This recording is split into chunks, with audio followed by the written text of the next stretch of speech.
இயக்குனர் மாரி செல்வராஜ் பரியேறும் பெருமாள் படத்தின் மூலம் தமிழ் சினிமாவில் அறிமுகமானார்.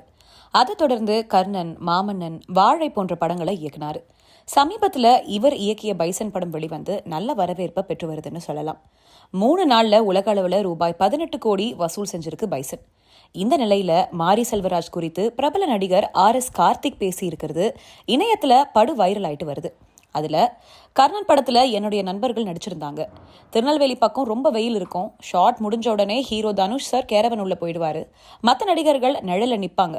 டேய் வாங்கடா வந்து வெயில நில்லுங்க, இவங்க என்ன பெரிய மகாராஜா வீட்டு பிள்ளைங்க அப்படின்னு மாரி செல்வராஜ் சொல்லுவாரு. நான் என்ன கேட்குறேன், நீங்க சமத்துவம் பத்தி தானே படம் எடுக்கிறீங்க, அப்போ ஹீரோவை ஒரு மாதிரியும் சக நடிகர்களை ஏன் ஒரு மாதிரியும் நடத்துறீங்க? முதல்ல 2 பேரையும் நடிக்கனா பாருங்க, அப்போ நீங்க எப்படி சமத்துவம் பத்தி பேச முடியும் அப்படிங்கிறது என்னோட கருத்து அப்படின்னு பிரபல நடிகர் RS கார்த்திக் பேசியிருக்காரு.